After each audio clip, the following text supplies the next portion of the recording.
نحمده ونصلي ونسلم على رسوله الكريم أما بعد فأعوذ بالله من الشيطان الرجيم بسم الله الرحمن الرحيم وأذن في الناس بالحج يأتوك رجالا وعلى كل ضامر يأتين من كل فج عميق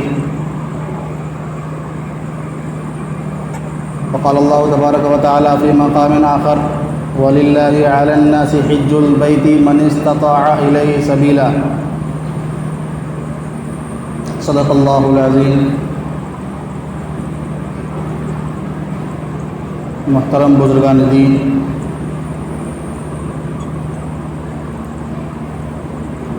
اللہ رب العالمین نے ہم سب پر جو عبادتیں فرض کی ہیں ان میں کچھ عبادت ایسی ہیں جن کا تعلق جسم سے ہے، بدنی عبادت ہے۔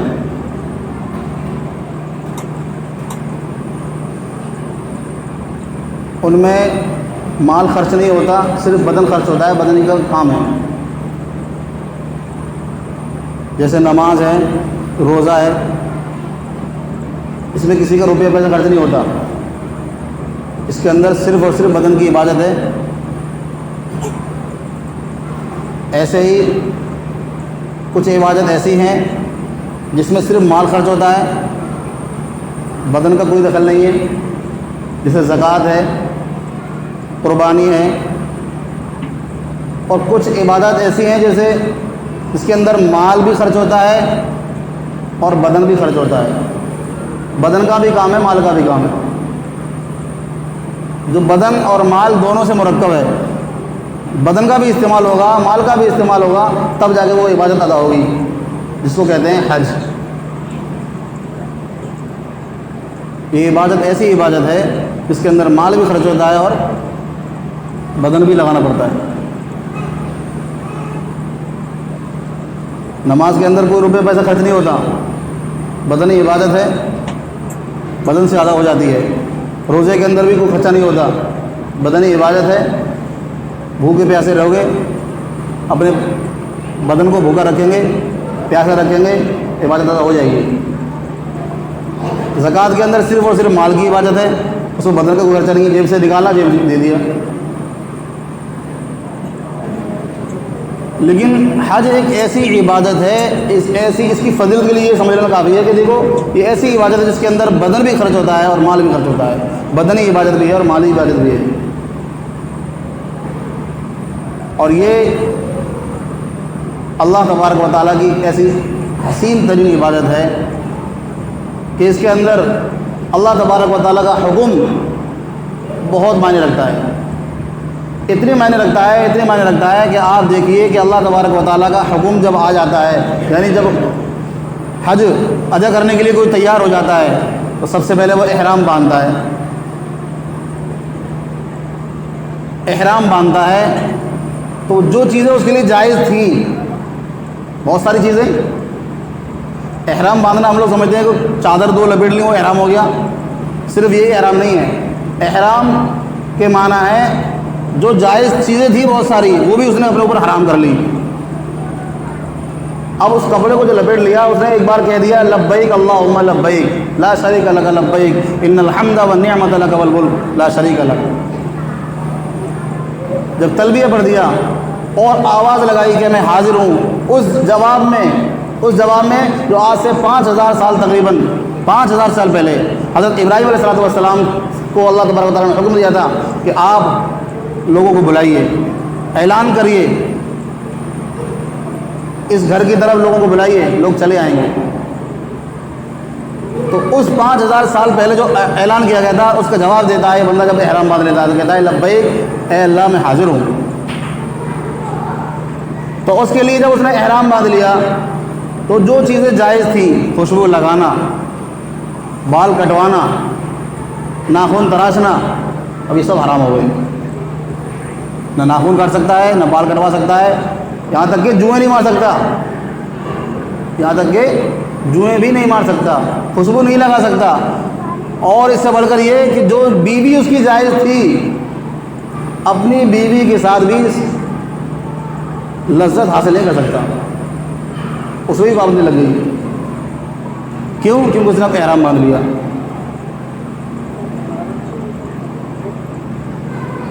تو یہ بڑی عبادت ہے، اللہ تبارک و تعالیٰ کا حکم جیسے ہی اس نے پورا کرنے کا ارادہ بنا لیا، نیت کر لی، تو اس پر حج فرض ہو گیا۔ فرض ہوتا ہے، حج فرض ہوتا ہے۔ فرمایا اللہ تبارک و تعالیٰ نے وَلِلَّهِ عَلَى النَّاسِ حِجُّ الْبَيْتِ مَنِ اسْتَطَاعَ إِلَيْهِ سَبِيلًا، جو وہاں پر پہنچنے کی استطاعت رکھتا ہے اس پر حج فرض ہے۔ جو وہاں پہنچنے کی، فقہاء کرام نے اس کی توضیح اس طرح بیان فرمائی ہے کہ آنے اور جانے کا خرچہ اس کے ذمے میں ہے، اور جو اہل و عیال گھر باقی ہیں اس کا خرچہ اس کے ذمے میں ہے، وہاں جتنے دن قیام کرے گا اس کا خرچہ اس کے ذمے میں ہے۔ اگر اتنا ہے اس کے پاس مال، اتنی دولت اس کے پاس ہے، اور یہ سب کے سب قرضے سے بھری ہے، تو اس پر حج فرض ہے۔ اس پر حج فرض ہے، چاہے وہ جوان ہو یا بوڑھا ہو، بالغ ہو گیا حج فرض ہو گیا اس پہ۔ بالغ ہے، اگر اتنی دولت کا مالک ہے تو اس پہ حج فرض ہے۔ اب اگر کوئی مؤخر کرتا ہے کہ ہم ابھی تو بچوں کی شادی کریں گے، ابھی 4-5 لڑکیاں پڑھی ہیں، 4-5 لڑکے پڑھے ہیں، ان کی شادی کرنی ہے تب جائیں گے، کیا کر رہے ہیں؟ مؤخر کر رہے ہیں، ڈھیل دے رہے ہیں۔ اب مؤخر کرنا ہے جو مؤخر کر رہا ہے، اب اگر جو مؤخر کرنے کے بعد اگر کسی حالت میں مر گیا تو اللہ تبارک و تعالیٰ کو اس کی کوئی پرواہ نہیں ہے کہ وہ یہودی ہو کے مرے یا نصرانی ہو کے مرے۔ کیوں؟ کیونکہ اللہ تبارک و تعالیٰ نے اس حج کو فرض کیا ہے، اس کے اندر بڑی دھمکی بھی دی ہے۔ وَلِلَّهِ عَلَى النَّاسِ حِجُّ الْبَيْتِ مَنِ اسْتَطَاعَ إِلَيْهِ سَبِيلًا، تو وہاں پہنچنے کی استطاعت رکھتا ہے اس پر لازم کر دیا ہے۔ وَمَنْ كَفَرَ، جو شخص انکار کرے، جو شخص انکار کرے، یا تو ظاہر طور پر انکار کر دے کہ حج مجھ کو فرض ہی نہیں ہے، حج کی فرضیت کا انکار کر دے تو وہ تو کافر ہے۔ لیکن اگر وہ فرض اس پر ہے لیکن ادا نہیں کر رہا، ٹال مٹول کر رہا ہے، تو فَإِنَّ اللَّهَ غَنِيٌّ عَنِ الْعَالَمِينَ، یہ اللہ تعالیٰ نے دھمکی دی ہے کہ اللہ تبارک و تعالیٰ کو اس کی کوئی پرواہ نہیں ہے۔ اللہ تبارک و تعالیٰ کو اس کی کوئی پرواہ نہیں ہے، اللہ تعالیٰ بے نیاز ہے۔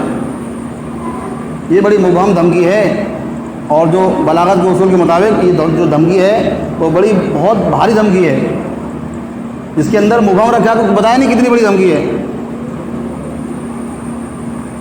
جب بات بتائی نہیں جاتی، پوشیدہ رکھی جاتی ہے بلاغت کے اصول کے مطابق، بہت بڑی بات ہوتی ہے۔ جیسے نماز کے بارے میں آیا، کیونکہ نمازی کے سامنے سے گزرنے کو منع کیا گیا ہے کہ نمازی کے سامنے سے مت گزرو۔ اگر اسے پتہ ہوتا کہ نمازی کے سامنے سے گزرنے سے، نمازی کے آگے سے گزرنے سے کتنا بڑا گناہ ہے، تو اس گناہ کے بدلے میں اگر وہ 40 تک کھڑا رہتا، 40 تک کھڑا رہتا، انتظار کر لیتا، لیکن وہ اس کی نمازی کے آگے سے نہ گزرتا۔ اب 40 مبہم رکھ دیا، کتنا 40 دن، 40 سال، کوئی پتہ نہیں ہے۔ ابھی مبہم جب رکھا ہے نا، تو اس کی اہمیت کو بتلا دیا کہ نمازی کے آگے سے مت گزرو۔ نمازی کے آگے سے گزرنا اتنا بڑا گناہ ہے، اتنا بڑا گناہ ہے، جس کے بدلے میں اگر تمہیں سے کہا جائے کہ 40 دن تک یا 40 سال تک نہ کھڑے رہو، تو کھڑے رہنا گوارا کرو گے، لیکن اس گناہ کو قبول کرنا گوارا نہیں کرو گے جو تمہیں نمازی کے سامنے سے گزرنے پر ملنے والا ہے، جو تمہارے کھاتے میں چڑھنے والا ہے۔ تو اس وجہ سے اس نمازی کے سامنے سے نہ گزرا جائے گا۔ تو یہ مبہم بات رکھی ہے۔ ایسے ہی اللہ تبارک و تعالیٰ نے فرمایا فَإِنَّ اللَّهَ غَنِيٌّ عَنِ الْعَالَمِينَ، اللہ تبارک و تعالیٰ کو اس کی کوئی پرواہ نہیں ہے کہ وہ یہودیوں کو مرے یا نصرانیوں کو مرے۔ یہ حدیث کے الفاظ ہیں۔ تو یہ بڑی فضیلت کی بات ہے۔ حج فرض ہو جاتا ہے ہمارے نوجوانوں پر بھی، اور ہمارے نوجوان ٹال مٹول کرنے لگتے ہیں، ٹال مٹول کرنے لگتے ہیں، جبکہ بہترین وقت جو ہے جوانی کا وقت ہے۔ بہترین وقت عبادت، جو بہترین عبادت ہے وہ جوانی کے وقت ہے۔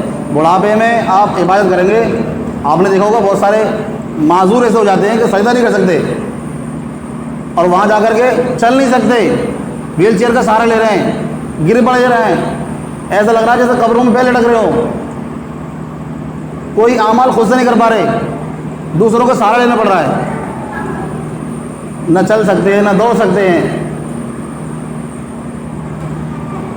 تو معذور ہونے کی بات کر رہے ہیں۔ وہ بات الگ ہے کہ اللہ تعالیٰ ہم کو اسی حالت میں قبول کر لے، لیکن ہمیں یہ دیکھنا چاہیے کہ اللہ تبارک و تعالیٰ نے اگر ہم پہ جوانی کی حالت میں حج فرض کر دیا، ہمیں اتنی دولت دے دی، اتنی استطاعت دے دی کہ ہم وہاں جا سکیں، وہاں کا خرچہ اٹھا سکیں، یہاں کا خرچہ اٹھا سکیں، یہاں کا خرچہ مطلب اپنے اہل و عیال جو گھر کے چھوڑ کے جا رہے ہیں۔ ہم لوگوں میں یہ بھی بڑی رسم پائی جا رہی ہے کہ جو حج کرنے کے لیے جا رہے ہیں تو سب سے پہلے اپنے اہل و عیال کو، اپنے خاندان والوں کو، اپنے رشتہ داروں کو، اپنے دوستوں احباب کو، سب کو دعوت دے کے جا رہے ہیں کہ دیکھو میں حج پہ جا رہا ہوں، سب آؤ اور دعوت کھا کے جاؤ۔ اور حاجی صاحب جا رہے ہیں ایک اور 3 بس جا رہی ہیں بھر کے ایئرپورٹ پہ، اس کا خرچہ کون اٹھا رہا ہے؟ حاجی اٹھائیں گے، اس کا خرچہ بھی حاجی سے اٹھائیں گے۔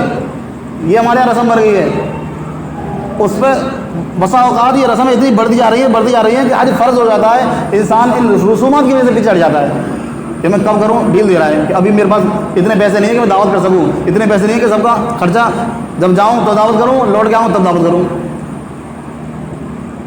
ہم نے ان رسموں کو اتنا بڑا رکھا ہے کہ رسموں پہ پابندی کرتے کرتے ہم ان کے عادی بن چکے ہیں۔ جب کوئی حج کو جا رہا ہے تو مبارکباد دینی چاہیے، اس کو مبارکباد دینے کے لیے جائیں، مبارکباد دے سکتے ہیں، اور اس کے لیے دعا، اپنے لیے دعا کی درخواست کریں۔ یہ نہیں کہ وہاں ڈیرے ڈال دیں کہ جب تک جائے گا نہیں یہیں رہیں گے رات اور دن، کھانا پہ لگ رہے ہیں، پینے پہ لگ رہے ہیں، جب تک روکیں گے 3 دن تک یا 4 دن تک، جب تک حاجی جا نہیں رہے گھر ایئرپورٹ پر، تب تک ساتھ دے رہے ہیں ایئرپورٹ پہ جانے کا۔ ایئرپورٹ پر سمجھانے کی کوئی فضیلت نہیں ہے، نہ حاجی جی کے گھر جا کے کھانا کھانے کی کوئی فضیلت ہے، نہ اس دعوت کی کوئی فضیلت، نہ کوئی حیثیت ہے۔ ہم لوگوں نے اس کو اتنا بگاڑا ہے کہ جو بندہ 5 لاکھ روپے میں حج کر سکتا تھا وہ 10 لاکھ میں نہیں کر پا رہا، کیونکہ 5 لاکھ اس کا حج میں خرچ ہوتا اور 5 لاکھ اس کا یہاں رواجوں میں خرچ ہو رہا ہے۔ اب کسی کے پاس 6 لاکھ روپے آئے، مان لو 5 لاکھ میں گویا کہ حج فرض ہو جاتا ہے، تو 6 لاکھ روپے اس کے پاس ہیں لیکن وہ حج نہیں کر رہا۔ کیوں نہیں کر رہا؟ کیونکہ اس کے پاس 4 لاکھ ایکسٹرا خرچ کرنے کے لیے نہیں ہے، جبکہ اس کے اوپر حج فرض ہے، شریعت نے اس پر حج فرض کر دیا۔ اگر وہ اس حالت میں جا رہا ہے تو محلے والے دانے دے رہے ہیں کہ بھائی کیسا جا رہا ہے، پتہ نہیں لگا، اس نے دعوت نہیں کری ہماری، نہ ہم سے ملنے آیا، خیر خبر نہیں۔ یہ ہم لوگوں کی لاپرواہی ہے، ہم لوگوں نے رسموں کو اتنا بڑھا دیا ہے کہ اصل جو عبادت ہے وہ بڑی مہنگی پڑتی جا رہی ہے۔ تو یاد رکھو، اللہ تبارک و تعالیٰ نے حج فرض کر دیا تو اس کا ادا کرنا ضروری ہے، رسم و رواج سے پرے، رسم و رواج ادا کرنا ضروری نہیں ہے، جو ادا کرتا ہے وہ جانے، اس کا کام جانے۔ جس سے میں نے مثال دی کہ 6 لاکھ روپے اس کے پاس اگر ہیں، 5 لاکھ میں اگر حج فرض ہو جاتا ہے مثال کے طور پر، تو اب اس پر حج فرض ہے، اس کے ذمے جانا ضروری ہے، وہ جائے اور حج کر کے آئے، اور کسی کی بھی دعوت نہ کرے، کوئی اس سے شریعت کے اندر اللہ تبارک و تعالیٰ کے دربار میں کوئی پوچھ تاچھ نہیں ہوئی کہ انہوں نے کسی کی دعوت کیوں نہ کری۔ بس اتنا یاد رکھے کہ جب وہ جا رہا ہے تو لوگوں سے معافی تلافی کر لے، کسی کی حق مار رکھے تو حق معاف کرا لے یا حق ادا کر دے، بہتر یہ کہ حق ادا کر دے۔ معاف کرنے سے اس طرح لوگ آتے ہیں، لوگوں کے حق مار رکھے ہیں اور جا کے دروازے پہ معافی مانگ رہے ہیں کہ مجھے معاف کر دو، میں نے تمہارے حق مار رکھے ہوں گے شاید، اس لیے معاف کر دو۔ تو زبانی معافی ہے، یہ کیسی معافی ہے؟ زبانی معافی، اور دل سے معاف کرنے سے معاف ہوتا ہے، زبانی معاف نہیں ہوتا۔ جس وقت تم یہاں رہتے تھے تو خوب لوٹا دونوں قوم کا، خوب غریبوں کو ستایا، خوب سب لوگوں کی جیبیں کاٹی، لیکن اب جب حج پہ جا رہے ہیں تو سب سے معافی مانگ کے جا رہے ہیں، ادا کسی کا نہیں کر رہے، تو ادا کر کے جاؤ گے تب حج پہ جا سکتے ہو۔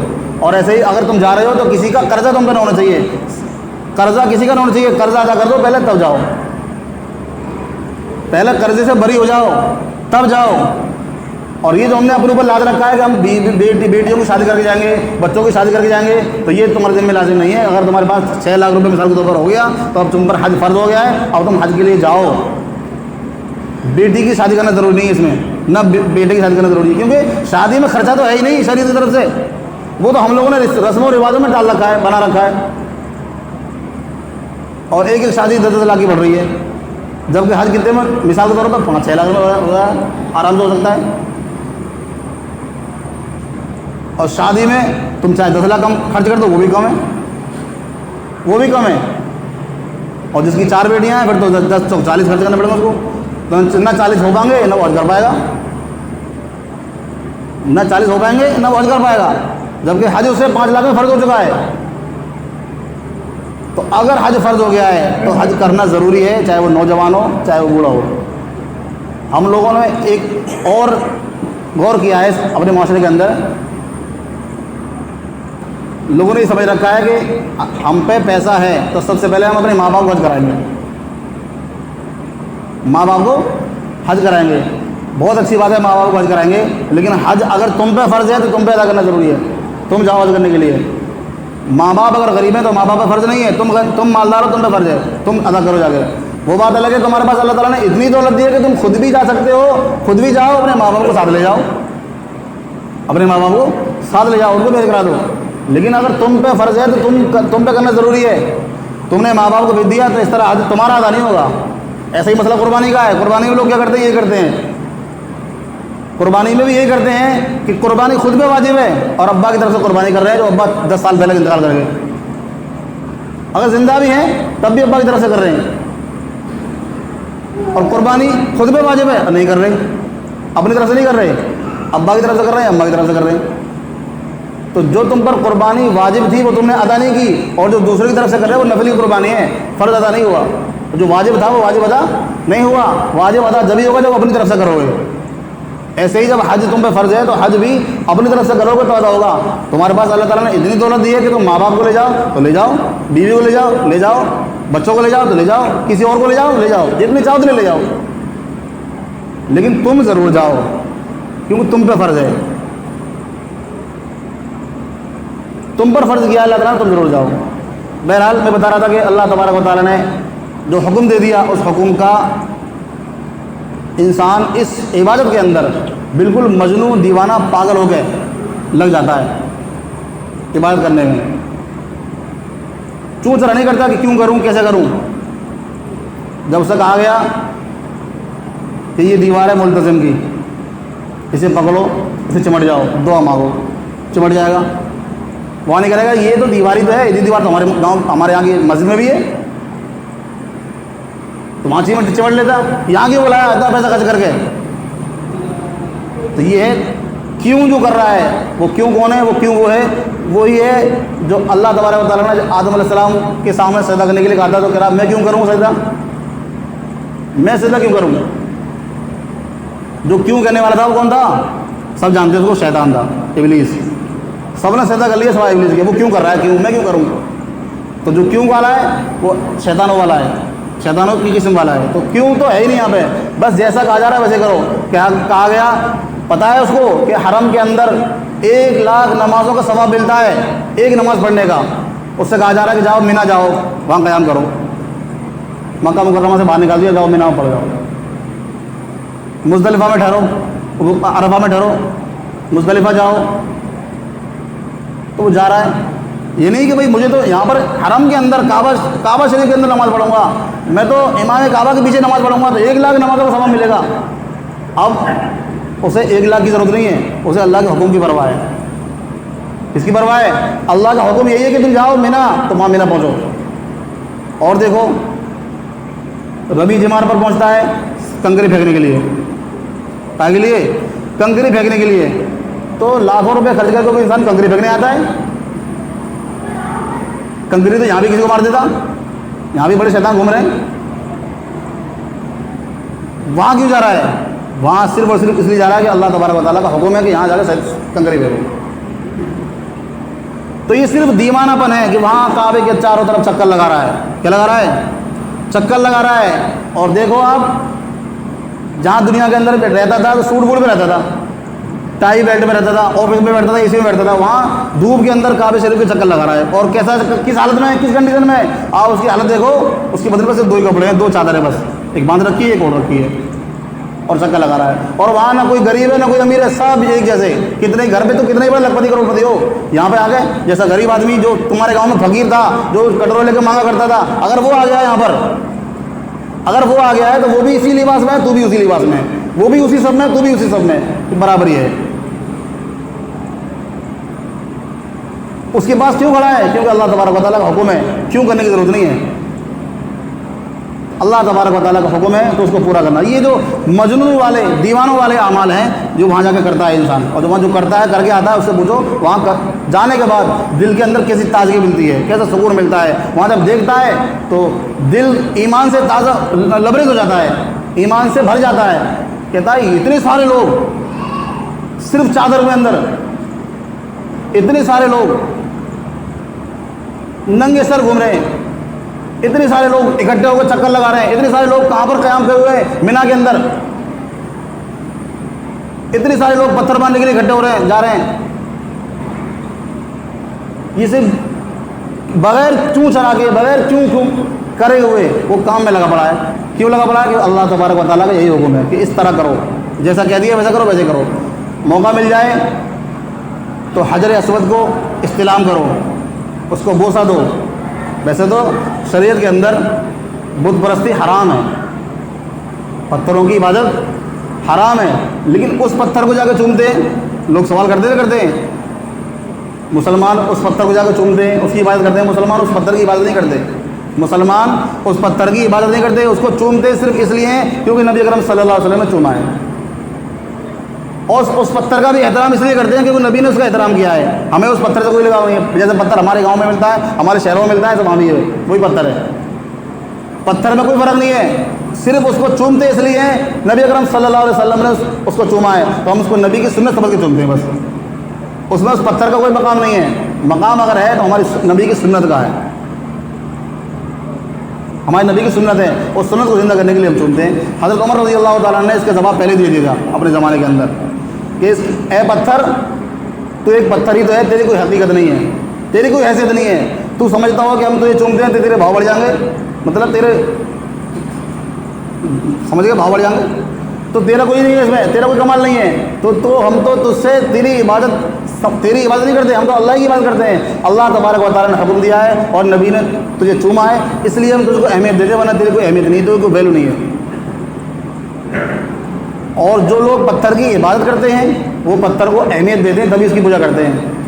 ہم لوگ اس پتھر کو اہمیت نہیں دیتے, ہم لوگ اس پتھر کو اہمیت نہیں دیتے, اور نہ ہی ہم اس کعبے کی جو دیوار ہے اس کو اہمیت دیتے. کعبے کی طرف نماز پڑھتے ہیں, کیوں پڑھتے ہیں؟ کیونکہ اللہ کا حکم ہے. کیوں پڑھتے ہیں؟ کیونکہ اللہ کا حکم ہے. جب یہ اس سے دیکھ لیجیے کہ جب ہم کعبہ شریف کے اندر جا رہے ہیں, اتنا سارا خرچہ کر کے 1 لاکھ نمازوں کا ثواب مل رہا ہے وہاں پہ, اس کے باوجود بھی جب اللہ تعالیٰ ہم سے کہہ دیے کہ وہاں جاؤ, وہاں نماز پڑھو, ظہر کی عصر کی اکٹھی نماز پڑھو, عصر کی نماز بھی ظہر کے ٹائم میں پڑھ لو جا کے, مغرب کی عشاء کی ایک جگہ اکٹھے کو نماز پڑھو, تو یہ اللہ کا حکم ہی تو باہر نکال کے نماز پڑھا رہا ہے. ہمیں اللہ تبارک و تعالیٰ کا حکم جیسا ملا ویسا کرنا ہے. تو ظہر کی عصر کی اکٹھے نماز, عصر کی نماز بھی ظہر کے وقت میں پڑھنی ہے, مغرب کی نماز عشاء کے وقت میں پڑھی جا رہی ہے. یہ صرف اللہ کا حکم ہے, اس لیے پڑھی جا رہی ہے.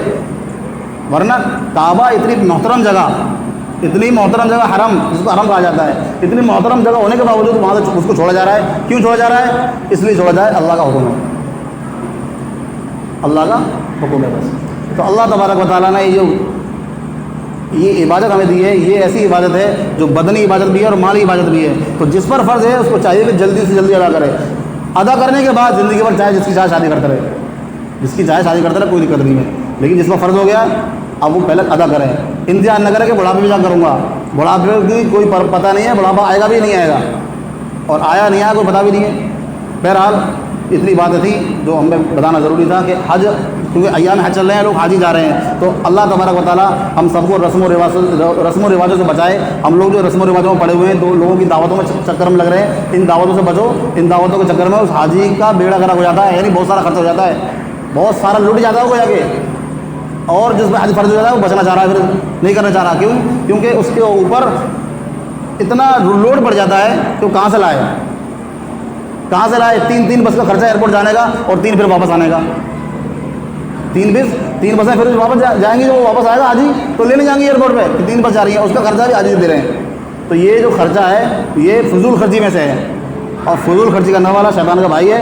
تو ہم لوگوں کو اس سے بچنا چاہیے. اللہ تبارک و تعالیٰ ہم سب کو عمل کی توفیق عطا فرمائے.